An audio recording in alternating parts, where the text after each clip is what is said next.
Alright,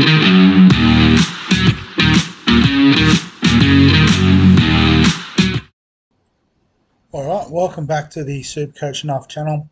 Excuse me. In this video, we're going to preview round 6 of the 2026 NRL Fantasy season. We'll start by having a look at the who's hot and who's not going into round 6. So at the top of the list this week, Alex Twal. So I guess he's producing keeper-like points at the moment. So it makes sense if you did want to bring him in. 712k is not cheap, but he's going to be less cheap next week. So I think, yeah, he's a viable trade-in. Excuse me. Tom Trbojevic at number 2. So obviously a lot of people trading out of Reece Walsh that owned him. So it makes sense to move sideways to Tom Turbo. Jesse Arthur's at number 3. So obviously the direct replacement for Reece Walsh at fullback. It's not going to score the same as Reece Walsh. He plays a different style of game to Reece Walsh. And I guess as well, the Broncos are struggling with Ben Hunt out for a bit. And Reynolds, if he's going to actually play this weekend. So, yeah, I understand why people are doing it. But, yeah, I don't know if it's going to be everything you think it's going to be. Latrell at number 4. So I've probably got him penciled in as a top end sort of end of year keeper. So if you can afford to bring him in now, straight swap for Reece Walsh. He kicks goals. He does some of the long kicking in general play. We all know he's attacking upside for tries, try assists, tackle breaks, all the good stuff you love to see in these fantasy formats. Brandon Smith at number 5. So finally gets a start off the injury. Named to start in the 9. Hopefully he gets a few more minutes than Bronson Garlic, given that he is the number 9 by all reports. If not, he's a cheap dual position guy that can plug a gap if you need. So yeah, I like that pick this week. Nathan Cleary, I mean, if you haven't got him, bring him in at any time. Tom Jenkins, I can't justify paying that much for him, but if he keeps scoring tries, he'll be worth it. But I guess no player's gone through a season scoring this many tries for the whole season. So take of that what you will. Tom Chester, so it looks pretty locked in. Dual position, nice base. Yeah, good stuff. Feel free to get on. Obviously, it would have been nice to get on earlier, but we all make mistakes. Casey McLean, Dylan Edwards, so everyone just piling on Penrith at the moment. I guess if you've got money from a Reece Walsh, you can do those sort of things, and that's great. But yeah, whatever you reckon. Tolu Kolo, I do like as a bit of a pod. Might be a bit unlocked with Kieran Foran at the helm there. Jock Madden, so this is only a short-term play, but I do see the appeal in it. Low break-even, doing all the kicking in general play, kicking goals as well with Adam Dewey's sort of little groin issue at the moment, or hamstring, whatever it is. So, yeah, definitely one I'm strongly considering for this week. Joe Ash, Papali, yeah, looked all right at fullback last week, gets the gig again this week. So, yeah, I think he's about as cheap as he's going to be. So, now's the time to jump on. Scott Drinkwater, a nice little point of difference play from Reece Walsh, particularly given the Cowboys are starting to show a bit of form.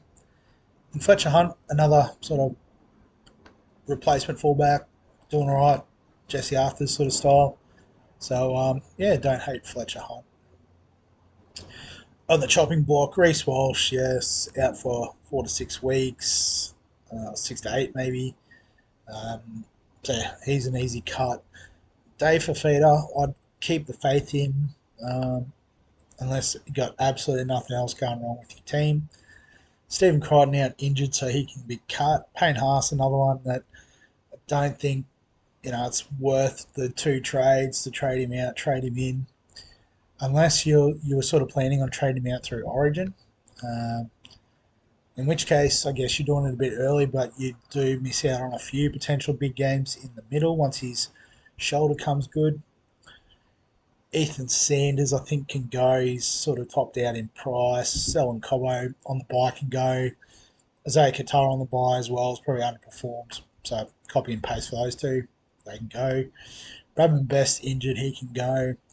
Jacob Kiraz, obviously a tough fixture this week, but the fixture does turn for the Bulldogs. So I would hold.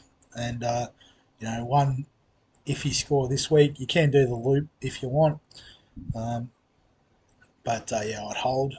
Sean Russell, head knock, so yeah, he can probably go. Xavier Savage, just guessing, poor form. Yeah, he can go. Jesse Colquhoun, he's still got a little bit of cash to make, but he's probably on the chopping block for me this week, so that's reasonable. Jonah Pezzett, um, injured, so yeah, he can go. Lasardi and Couchman, so these guys should be back real soon. So I'd recommend holding because you're probably going to want to have them back in once they're back in the team. Hopefully for Lasardi, it's only one more week. Couchman, it's only 2 weeks. So those are the who's hot, who's not for this week. In terms of trades for my team, um, again, I'm pretty happy with the structure of the squad. But we do have Sanders who's peaked in price, so he can go.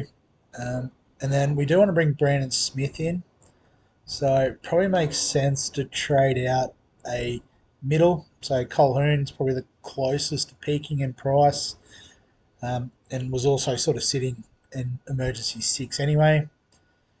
So we can bring in Brandon Smith, and it does give us 756k to play with. So there is a couple options. We could obviously go with the pack and bring in Alex Twal, um, which would strengthen up our middles. We've got Haas and Yo, which is great, but having the third sort of big building block in the middle, um, solid scoring, I think could be really handy.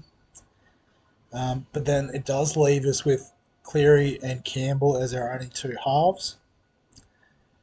So if he wasn't injured, we could look at Adam Dewey. But I am thinking about bringing in Jock Madden, even if it is just a 1 week play, because we're just out of reach of a Nico Hines. As I said, I am interested in bringing in a Latrell for next week. So what this does is it gives us 314k in the bank. And hopefully with a bit of luck, it'll be next week we could do a Joe Chan alongside, or Joe Chan, sorry, down to a Lasardi, make a bit more cash, and then that can hopefully get us from a Macassini all the way up to a Latrell would be ideal. So we've still got that dual position coverage, but obviously we'd probably be more inclined to play Latrell, and Joe Ash will probably just sit on the bench. So I guess the only other possible wrinkle here would be if we keep Colquhoun, we look to cash out Chan, but he's only got a break even of 31. I think their break evens are actually quite similar. Um, I can't see him from here, can I? I'll just bring back in the team for a second. So break even with 32. So it's just who you think's more likely to get there, and it's probably Joe Chan.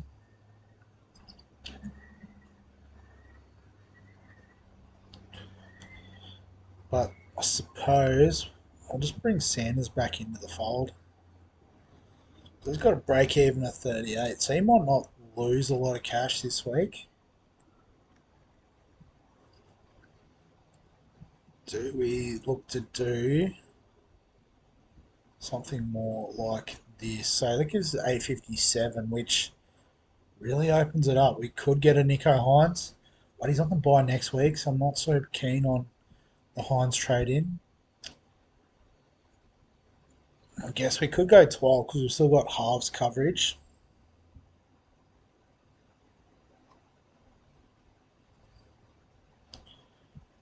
So it'd be really great if this was one round later and we had the third trade.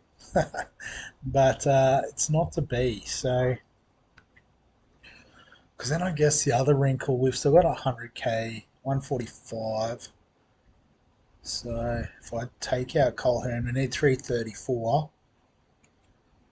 So Macassini's got a little bit of cash to make, but we've then got three wing fullbacks essentially on our pine. And as I said, I'm happy with sort of the structure of the team.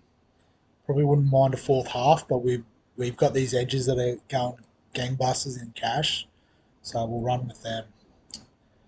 So what if we do Chan and Macassini to Smith and 12? 6k left, but we've got the big gun.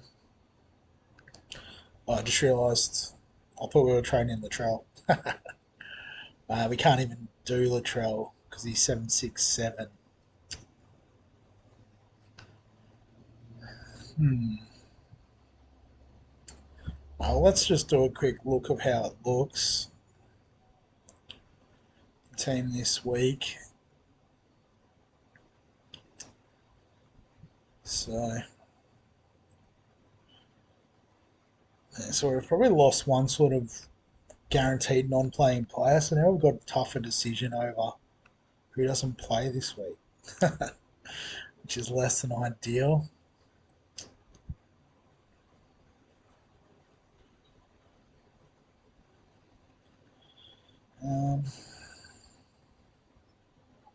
Let's just get their break evens up on the screen. So Sanders has a 38. Colquhoun's 32. Joe Chan was 32. Macassini was only in the teens.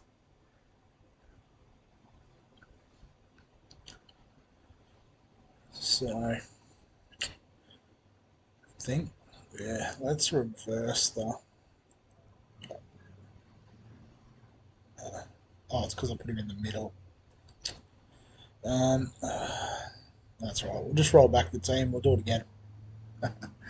Um, so yeah, I think if we purely go off break even, it's got to be Sanders. We'll just trade him to Smith first to see what we've got in the bank. So 277 plus 479. So that would give us the cash to do it. Alex 12.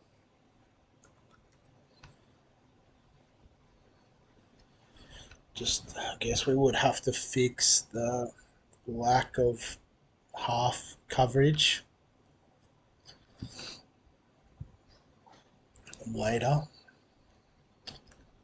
Because realistically, it's going to be Hines, but he does have a couple of buys coming up, so it's not the most available.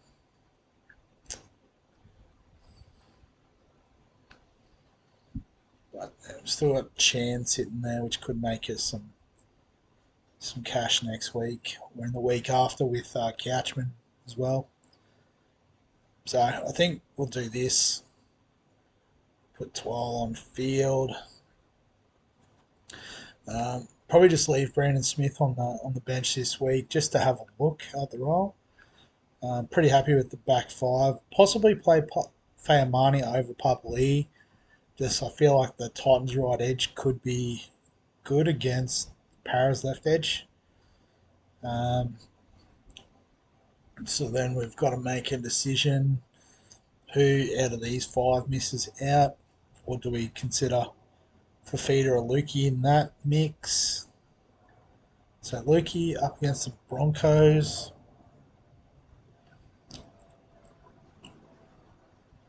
Yeah, I think with their injuries, Lukey might be a chance of something. Howe against the Eels. So talked about that right edge. I think Howe's a good shout. Fafita, I think we always back in. Noah Martin's just going too good.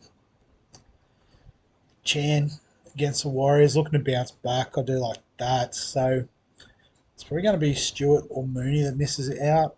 And so the Dragons up against Manly, whereas the Knights are up against the Tigers. So I think it's going to be Mooney that drops down, just because I think Manly's pack's going to be a bit easier to score off of than the Tigers at the moment. But yeah, I guess it's pretty nice to have tough decisions sometimes. um, so yeah, they're the trades. Captain on Cleary, we won't muck around. The new recruit, Twally, he can have the VC. Treat yourself, buddy. Um, yeah, I think that's really about it. Like I said, there might be a last minute switch on this, but we'll back Joe Ash in to get the job done at fullback. So that's the team going into round 6 of the 2026 NRL fantasy season. As always, if you've got any questions, comments, thoughts, feel free to add them below this video. Give us a like if you enjoy the NRL fantasy content. Subscribe for all the fantasy sports content on the channel.